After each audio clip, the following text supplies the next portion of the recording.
Welcome students. Quarterly exam பார்த்தீங்கன்னா start ஆகிறதுக்கு இன்னும் 20 டேஸ் தான் இருக்குது. இந்த 20 டேஸ்க்குள்ளே நீங்கள் நல்லா எல்லா சப்ஜெக்ட்டையும் ப்ரிப்பேர் பண்ணிங்கன்னா நீங்கள் கன்ஃபார்ம் மேக்ஸிமம் மார்க்ஸ் பார்த்தீங்கன்னா குவார்ட்டர்லி எக்ஸாமில் எல்லா சப்ஜெக்ட்லையுமே ஸ்கோர் பண்ண முடியும். மறக்காமல் நம்ம சேனலில் சப்போர்ட் பண்ணிடுங்க, சப்ஸ்கிரைப் பண்ணி வச்சுக்கோங்க. இதுக்கப்புறம் பார்த்தீங்கன்னா quarterly exam important question paper எல்லாமே நம்ம வீடியோவில் தொடர்ந்து அப்லோட் பண்ணுவோம். இந்த வீடியோவில் பார்த்தீங்கன்னா 10th ஸ்டாண்டர்டுக்கான குவார்ட்டர்லி எக்ஸாமுக்கான இங்கிலீஷ் கொஷின் பேப்பரை இந்த வீடியோவில் நம்ம டீட்டெயிலாக பார்க்கலாம். இது வந்து பார்த்திங்கன்னா ப்ரீவியஸ் இயர் நடந்த கொஷின் பேப்பர். இங்கிலீஷ் பொறுத்த வரைக்கும் ப்ரீவியஸ் இயர் நடந்த கொஷின் பேப்பரில் இருக்க கிராமர் அதெல்லாம் நீங்கள் கொஞ்சம் நல்லா நீங்கள் கோ த்ரூ பண்ணிங்கனாலே நீங்கள் கிராமட்டிக்கல் பார்ட்லாம் நீங்கள் பார்த்தீங்கன்னா ஈஸியாக வந்து ஸ்கோர் பண்ணிடலாம். 1 மார்க்ஸ்லாம் பார்த்தீங்கன்னா நீங்கள் இங்கிலீஷ்லாம் பொறுத்த வரைக்கும் ப்ரீவியஸ் இயர் கொஷின் பேப்பரை நிறைய டிஸ்ட்ரிக்டோட கொஷின் பேப்பரை நீங்கள் எடுத்து ரிவைஸ் பண்ணணும், சரிங்களா? நான் இந்த கொஷின் பேப்பரை பிடிஎஃப் லிங்காக டிஸ்கிரிப்ஷனில் கொடுக்குறேன். வேறு கொஷின் பேப்பர் பார்த்தீங்கன்னா நான் நம்ம டெலகிராம் குரூப்பும் லிங்க்கில் கொடுக்குறேன், டிஸ்கிரிப்ஷனில் கொடுக்குறேன். நீங்கள் அதுலேயும் ஜாயின் ஆகிக்கோங்க. அதில் பார்த்தீங்கன்னா உங்களுக்கு மற்ற டிஸ்ட்ரிக்டோட கொஷின் பேப்பர்லாம் கூட நான் அப்லோட் பண்ணிடுறேன். இப்போ பார்த்தீங்கன்னா நமக்கு கொஷின் பேட்டர்ன் பார்த்தீங்கன்னா நீங்கள் 9th எழுதியிருப்பீங்க. அந்த 9th கொஷின் பேட்டர்னே தான் மேக்ஸிமம். நான் இப்போ ஒவ்வொரு பார்ட்டாக சொல்லின்னு வரப்பே நான் கொஷின் பேட்டர்னையும் சொல்கிறேன். இதான் உங்களுக்கு பப்ளிக் வரைக்கும் இந்த கொஷின் பேட்டர்ன் தான் வந்து உங்களுக்கு வந்து வரும், சரிங்களா? நீங்கள் இதையே கொஞ்சம் பார்த்துக்கலாம். இப்போ பார்ட் 1ல் செக்ஷன் 1ல் என்ன கேட்பாங்கன்னு பார்த்தீங்கன்னா 14 1 மார்க்ஸ் கேட்பாங்க நமக்கு. இந்த 14 1 மார்க்ஸில் சினானிம்ஸ் வந்து ஃபஸ்ட்டு 3 கேட்பாங்க. ஆண்டனானிம்ஸ் அடுத்த 3 கேட்பாங்க, சரிங்களா? சினானிம்ஸ் பொறுத்த வரைக்கும் நீங்கள் வந்து புக் பின்னாடி இருக்க எல்லா சினானிம்ஸும் படிங்க. அப்புறம் புக் எக்ஸசைஸ்லாம் படிங்க. அப்புறம் ப்ளூரல் ஃபார்ம், அப்புறம் ப்ரிஃபிக்ஸ் சஃபிக்ஸ் வேர்டு, அப்புறம் ப்ரேசல் வேர்ப், அப்புறம் காம்பவுண்ட் வேர்டு, அப்புறம் tense form, prepositional phrase, modal verb, article, இது எல்லாமே உங்கள் புக்கில் இருக்க எக்ஸசைஸை கம்ப்ளீட்டாக தெளிவாக படித்து முடிங்க. புக்கு முடிச்சுட்டு நீங்கள் கைடு வச்சுருந்தீங்கன்னா எக்ஸ்ட்ரா கைடில் இருக்க கொஷின்ஸும் இம்பார்ட்டன்ட் கொஷின்ஸும் படிங்க. ப்ரீவியஸ் இயர் கொஷின் உங்கள்கிட்ட இருந்தாலும் அதில் இருக்க கொஷின்ஸையும் கொஞ்சம் கோ த்ரூ பண்ணிக்கிறது உங்களுக்கு யூஸ்ஃபுல்லாக இருக்கும்.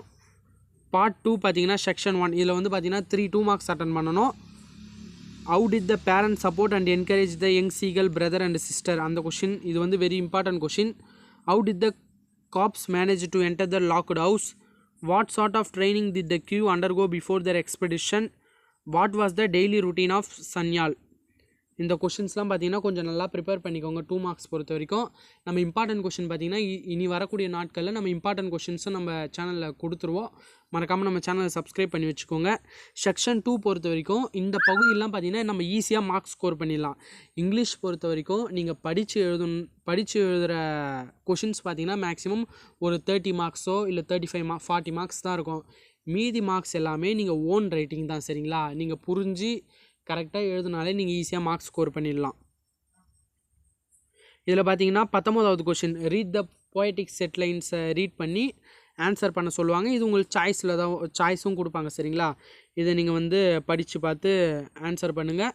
ஆன்சர் மேக்ஸிமம் அந்த போயட்டிக் லைன்ஸ்லேயே இருக்கும். உங்கள் புக் பின்னாடி இருக்க இம்பார்ட்டன்ட் போயட்டிக் லைன்ஸும் கூட நீங்கள் படிச்சுக்கலாம், சரிங்களா? அப்புறம் செக்ஷன் 3 பொறுத்த வரைக்கும் இதெல்லாம் நம்ம கிராமட்டிக்கல் பார்ட் வரும். கிராமட்டிக்கல் பார்ட் வரைக்கும் உங்கள் புக்கில் என்னென்னலாம் கிராமர் இருக்கோ எல்லாமே நம்ம சிலபஸ் வந்து இப்போ குவார்ட்டர்லி எக்ஸாமுக்கான சிலபஸ் பார்த்தீங்கன்னா ஏற்கனவே 10th ஸ்டாண்டர்ட் கொடுத்துட்டேன். அப்போ அந்த உங்களுக்கு வந்து இங்கிலீஷில் பார்த்தீங்கன்னா 3 யூனிட்டோ 4 யூனிட்டோ வருதுன்னா அந்த 4 யூனிட்டுக்கான எல்லா கிராமரையும் நீங்கள் வந்து ஒரு டைம் கோ த்ரூ பண்ணணும், சரிங்களா? அதர்வாய்ஸ் இருக்குது, சேஞ்ச் அதர்வாய்ஸ்னால் ஆக்டிவ் வாய்ஸ், பேசிவ் வாய்ஸ். அப்புறம் ரீரைட் த சென்டென்சஸ் டேரக்டர்னு கேட்டாங்கன்னா direct speech, indirect speech. Punctuate the following, இது கன்ஃபார்ம் கேட்பாங்க, பார்த்துக்கோங்க. அப்புறம் rearrange the words in correct ஆர்டர்னு கேட்டிருக்காங்க. செக்ஷன் 4ல் பார்த்தீங்கன்னா இது வந்து ரோட் மேப் பார்த்தீங்கன்னா உங்களுக்கு கன்ஃபார்ம் அட்டன் பண்ண சொல்லி தான் கேட்பாங்க. ரோட் மேப் பொறுத்த வரைக்கும் அழகாக பாயிண்ட் போட்டு சிம்பிளாக இருந்தால் கூட கரெக்டாக எழுதுங்க. நீங்கள் தேரியாலாம் பெருசு லைனாலாம் எழுத வேணாம். ஷார்ட்டாக இருந்தால் கூட போதும். ஒரு 3 வேர்ட்ஸ் அந்த மாதிரி ஒரு சென்டென்ஸ் இருந்தால் கூட போதும். அது கரெக்டாக நீங்கள் வந்து கொடுத்தீங்கனாலே உங்களுக்கு மார்க்ஸ் கொடுத்துருவாங்க. அப்புறம் பார்ட் 3ல் பார்த்தீங்கன்னா செக்ஷன் 1 இப்போ வந்து பார்த்தீங்கன்னா நம்ம 2 மார்க்ஸ் முடிச்சிட்டோம். இப்போ 5 மார்க்ஸ் வந்தால் ஃபஸ்ட்டு பார்த்தீங்கன்னா உங்களுக்கு ப்ரோஸுக்கான 5 மார்க்ஸ் வரும், அப்புறம் போயமுக்கான 5 மார்க்ஸ் வரும், சரிங்களா? ப்ரோஸுக்கு 5 மார்க்ஸ் பொறுத்த வரைக்கும் இப்போ நீங்கள் வந்து உங்களுக்கு ஃபஸ்ட்டு குவார்ட்டர்லி எக்ஸாமில் 4 யூனிட்னா இந்த 4 யூனிட்டில் மேக்ஸிமம் 2 யூனிட்டோட இதுவை கம்ப்ளீட் பண்ண பாருங்கள், சரிங்களா? நீங்கள் 4 யூனிட்டுமே படிக்கிறது உங்களுக்கு நிஜமாலுமே பப்ளிக்கு பார்த்தீங்கன்னா ரொம்ப யூஸ்ஃபுல்லாக இருக்கும். ஆஃபேலி எக்ஸாமுக்கு யூஸ்ஃபுல்லாக இருக்கும், வரக்கூடிய எக்ஸாமுக்கு யூஸ்ஃபுல்லாக இருக்கும். இப்போ உங்களால் படிக்க முடியல அப்படின்னா நீங்கள் குவார்ட்டர்லி எக்ஸாமுக்கு ஃபஸ்ட்டு 2 யூனிட்டில் இருக்க டீட்டெயிலாக தெளிவாக இருங்க, சரிங்களா? ஃபஸ்ட்டு ஃப்ளைட் அந்த லெசனோட டீட்டெயிலாம் கொஞ்சம் நீங்கள் தெளிவாக இருந்தீங்கனாலே அந்த கொஷின்ஸ்லாம் வந்து அடிக்கடிக்கு அக்கறை ஆகும் சரிங்களா. நீங்கள் அப்படி ரெண்டுத்தையும் அட்டன் பண்ணுற மாரியா இருந்தால் நம்மளுக்கு 4 லெசனாக இருந்தால் 4த்துலேருந்து கூட ஒரு டீட்டெயில் வருவதற்கான வாய்ப்புகள் இருக்குது. அதுக்கப்புறம் பார்த்தீங்கன்னா செக்ஷன் 2ல் என்ன கேட்பாங்கன்னு பார்த்தீங்கன்னா போயம். இந்த போயத்துலேருந்து பார்த்தீங்கன்னா டீட்டெயில்ஸ் 2 டீட்டெயில் கேட்பாங்க. அதுக்கப்புறம் பார்த்தீங்கன்னா read the following stanza and answer the question. இது வந்து வெரி வெரி ஈஸியான கொஷின். ரைமிங் வேர்ட்ஸ் எடுத்து எழுதுங்க, ரைமிங் ஸ்கீம் எடுத்து எழுதுங்க, ஃபிகர் ஆஃப் ஸ்பீச் எடுத்து எழுதுங்க, அலிட்ரேட்டர் வேர்டு எடுத்து எழுதுவோன்னு சொல்லுவாங்க. இதெல்லாம் பார்த்தீங்கன்னா ஈஸியாக தான் இருக்கும். உங்கள் கைடை ரெஃபர் பண்ணுங்கள். யாருக்குன்னா இதில் டவுட் இருந்தால் நீங்கள் கமெண்ட் போடுங்க. இதை நான் தனியாகவே டீச் பண்ணி போடுறேன் சரிங்களா. அப்புறம் 35 பார்த்தீங்கன்னா பேராப்ரேஸ். இந்த பேராப்ரேஸ் கூட அந்த போயட்டிக் லைன்ஸை படிச்சுட்டு அந்த என்ன போயம்னு எழுதிட்டு நீங்கள் அதை எக்ஸ்பிளைன் பண்ணணும். செக்ஷன் 3 பொறுத்த வரைக்கும் இது பார்த்தீங்கன்னா மேக்ஸிமம் நம்மளுக்கு சப்ளிமெண்ட்ரி போர்ஷன்லேருந்து கேட்குற question. Rearrange the following sentence in coherent order. அதனால் மேக்ஸிமம் எல்லா கதையும் பார்த்தீங்கன்னா ஓரளவு சப்ளிமெண்ட்ரி ரீடரில் இருக்க கதையை ஃபஸ்ட்டு கொஞ்சம் நல்லா படிச்சுக்கோங்க. உங்களுக்கு புக் பேக்கில் இருக்க ரீஅரேஞ்ச் கேட்டாங்கன்னா நீங்கள் ஈஸியாக அட்டன் பண்ணிடலாம். ஒவ்வொரு சமயம் என்ன கேட்பாங்கன்னு பார்த்தீங்கன்னா இப்போ இந்த கோட்டையில் எக்ஸாம்லாம் பார்த்தீங்கன்னா புக்கு இன்னர்லேருந்து கூட கேட்பாங்க. அந்த கதையை வச்சு நீங்கள் எழுதுகிற மாரி இருக்கும். அதனால் கதையை கொஞ்சம் படிச்சுக்கோங்க. அப்புறம் read the passage and answer the following question. பேசேஜை படித்து ஆன்சர் எழுதியிருப்பீங்க. அப்புறம் 4-5 மார்க்ஸ் கேட்பாங்க. இந்த 4-5 மார்க்ஸுமே நீங்கள் வந்து ஜென்ரலாக அட்டன் பண்ணுற 5 மார்க்ஸ் தான். இதில் பொறுத்த வரைக்கும் நம்மளுக்கு ஃபஸ்ட்டு பார்த்தீங்கன்னா அட்வர்டைஸ்மெண்ட் கன்ஃபார்ம் வரும். நீங்கள் அட்வர்டைஸ்மெண்ட்டை கொடுத்துருக்க பாயிண்ட்ஸுக்கு மட்டும் நீங்கள் வரைஞ்சா போதும். ஓவர் ரைட்டிங்லாம் வேணாம். அழகாக சிம்பிளாக நீட்டாக அதில் இருக்க கொடுத்துருக்க நோட்டேஷன்ஸ் எல்லாத்துக்குமே பார்த்தீங்கன்னா கொடுத்துருக்க இன்ஃபர்மேஷனுக்கு நீங்கள் தகுந்த மாதிரி அட்வர்டைஸ்மெண்ட் வரைஞ்சாலே போதும். அப்புறம் பார்த்தீங்கன்னா லெட்டர் ரைட்டிங் எழுத சொல்லியிருக்காங்க. அதுக்கப்புறம் நோட்டீஸ் எழுத சொல்லியிருக்காங்க. இதெல்லாம் பார்த்தீங்கன்னா உங்கள் புக்கில் எது கவர் ஆகுதோ இந்த 4 யூனிட்டுக்கு எது கவர் ஆகுதோ அதை மட்டும் படிச்சுக்கோங்க. அப்புறம் 41 பார்த்தீங்கன்னா ரிப்போர்ட் ரைட்டிங் சொல்லியிருக்காங்க. அதையும் பார்த்துக்கோங்க. அப்புறம் மேக் நோட்ஸ் ஆர் சம்மரி. இந்த நோட்ஸு சம்மரி வந்து ஈஸியாக தான் இருக்கும் சரிங்களா. இந்த நோட்ஸ் சம்மரிலாம் கேட்டாங்கன்னா விடாமல் எழுதுங்க. அப்புறம் 43 பார்த்தீங்கன்னா look at the following passage and 5 sentence express பண்ண சொல்லுவாங்க. பார்த்து நீங்கள் அழகாக சிம்பிள் சென்டென்ஸாக கூட இருக்கட்டும். நீங்கள் ரொம்ப போட்டு 2 லைன் 3 லைனில் எழுத வேணாம். ஒரு லைன் ஆனால் சென்டென்ஸ் பார்த்தீங்கன்னா அப்படியே பார்த்த உடனே கரெக்டாக இருக்கிற மாதிரி அந்த மாதிரி எழுதுங்க. அப்புறம் செக்ஷன் 5 பார்த்தீங்கன்னா 5 மார்க்ஸ் நம்ம ஈஸியாக அட்டன் பண்ணி மார்க்ஸ் ஸ்கோர் பண்ணுற பகுதி பார்த்தீங்கன்னா இந்த பகுதிலாம் சரிங்களா. இதில் பார்த்தீங்கன்னா இந்த சம்மர்லேருந்து அண்ட் பிலீஃப் வரைக்கும் எழுத சொல்லியிருக்காங்க. அந்த போயமை எழுதிக்கோங்க, மெமரி போயமை. பார்ட் 5 பார்த்தீங்கன்னா டெவலப்பிங் த இன்ஸ். இந்த டெவலப்பிங் இன்ஸ் பொறுத்த வரைக்கும் நீங்கள் வந்து நீங்கள் நடுவில் அங்கே ஐஃபன் வச்சுருக்கிறதெல்லாம் என்ன அண்ட் த அந்த மாதிரி போட்டுலாம் யாரும் எழுதாதீங்க. அந்தமாரி நீங்கள் போட்டு எழுதியிருக்கலாம். சின்ன கிளாஸ்லலாம் நீங்கள் எழுதியிருக்கலாம். ஒரு 6வது 7வதுலாம் எழுதியிருக்கலாம். இப்போ அந்தமாரி எழுதக்கூடாது.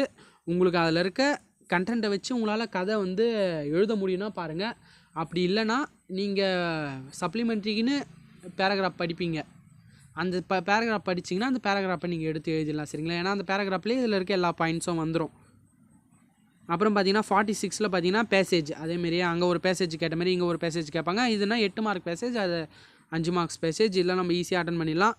போயமும் பேசேஜும் கொடுத்தாங்கன்னா நீங்கள் மேக்ஸிமம் பேசேஜை அட்டன் பண்ண பாருங்கள். போயம் வேணாம் சரிங்களா. நமக்கு பேசேஜை அட்டன் பண்ண பாருங்கள்.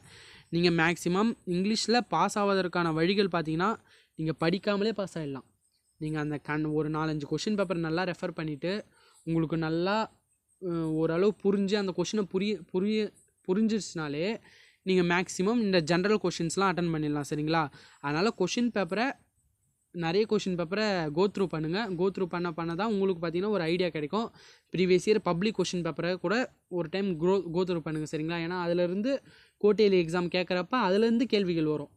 ஏன்னா இது வந்து டிஸ்ட்ரிக்டாகவும் கோட்டையில் எக்ஸாம் வருவதற்கான வாய்ப்புகள் இருக்குது. அப்படி இல்லைனா தமிழ்நாடு ஃபுல்லாகவே வருவதற்கான வாய்ப்புகள் இருக்குது. போன டைம் எப்படி வச்சாங்கன்னா டிஸ்ட்ரிக்டாக தான் வச்சாங்க. ஓவரால் தமிழ்நாடு வைக்கல சரிங்களா.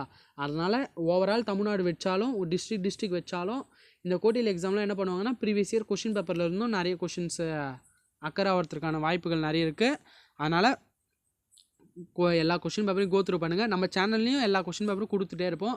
மறக்காமல் எல்லா வீடியோஸையும் பாருங்கள். ஃபுல்லாக பாருங்கள், ஸ்கிப் பண்ணாமல் ஃபுல்லாக பாருங்கள். Okay students, thank you. உங்களுக்கு எதனா டவுட்டாக இருந்தால் கமெண்ட் பண்ணுங்கள். இந்த வீடியோ உங்கள் ஃப்ரெண்ட்ஸுக்கு ஷேர் பண்ணுங்கள். நம்ம சேனலை சப்ஸ்கிரைப் பண்ணுங்கள். தேங்க்யூ.